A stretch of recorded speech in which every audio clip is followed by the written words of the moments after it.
Olá! Já parou para pensar que a nossa Constituição de 1988, aquela super moderna, pode ter uma ligação direta com um dos textos mais antigos do mundo? Pois é, hoje a gente vai mergulhar nessa conexão que é fascinante e, para muita gente, bem surpreendente. Muita gente conhece essa frase do preâmbulo da nossa Constituição, né? Ela dá o tom do documento.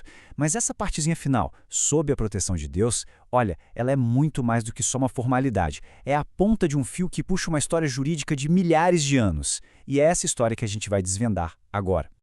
Então, a grande pergunta que guia a nossa conversa é exatamente essa. Será que essa influência toda para numa simples frase? Ou será que os próprios princípios que a gente considera modernos, seculares, têm, no fundo, uma origem muito mais antiga e religiosa do que a gente imagina? Para começar, vamos alinhar uma ideia central aqui. Os nossos direitos fundamentais não surgiram do nada num passe de mágica. Eles são o ponto de chegada de uma jornada histórica de milênios e é essa origem que a gente vai explorar. E o nosso ponto de partida nessa jornada é a Torá. Para quem não está tão familiarizado, a Torá são os 5 primeiros livros da Bíblia hebraica, o que os cristãos conhecem como Pentateuco. A tradição atribui a autoria a Moisés. Mas o mais importante para a gente aqui é que a Torá é bem mais que um texto religioso. Ela é um dos códigos de leis mais antigos e detalhados da história.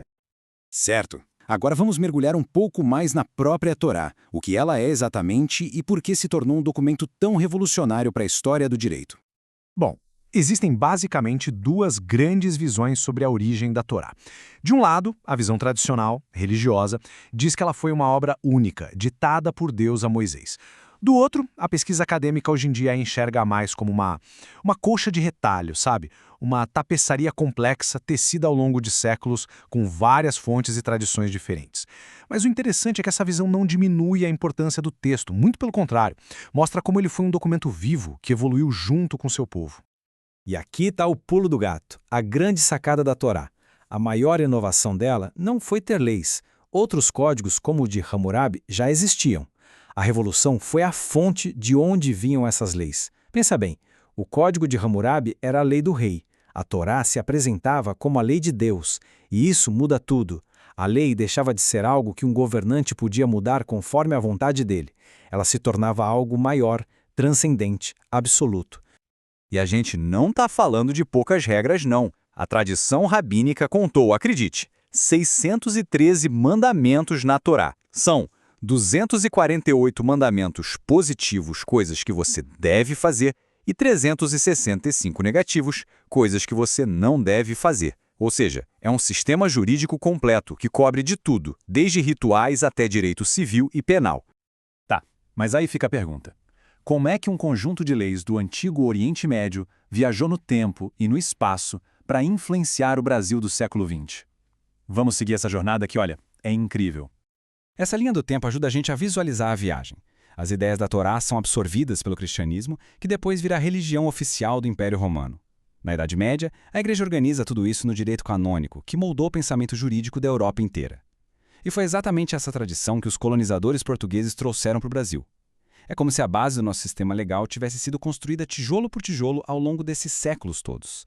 E agora, sim, chegamos ao coração da nossa análise. Onde é que a gente pode, especificamente, ouvir esses ecos tão antigos na nossa Constituição Cidadã? Agora a gente vai fazer uma coisa bem simples. Colocar os textos lado a lado. E vocês vão ver que as semelhanças são, em alguns casos, de arrepiar. Vamos começar pelo mais fundamental de todos. O mandamento "não matarás" é um pilar da ética judaico-cristã. Agora, se a gente pega a nossa Constituição, lá no artigo 5º, qual é o primeiro direito garantido? A inviolabilidade do direito à vida. A linguagem mudou, claro, ficou mais jurídica, mais secular, mas a essência do princípio, a proteção da vida, continua a mesma.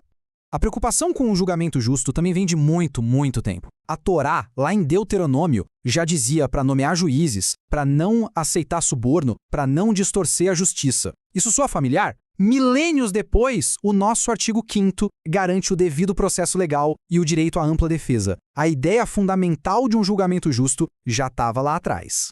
E esse aqui talvez seja o eco mais poderoso. A Torá manda com todas as letras: não fareis injustiça no juízo. dizendo que se deve julgar o pequeno e o grande da mesma forma. Agora escuta o comecinho do nosso artigo 5º. Todos são iguais perante a lei, sem distinção de qualquer natureza. É o princípio da isonomia, uma das bases da nossa democracia. E a raiz dele está clara nesse antigo mandamento de justiça imparcial. Certo. Depois de toda essa viagem, o que a gente pode tirar de lição? Qual é a grande mensagem por trás dessa conexão histórica toda?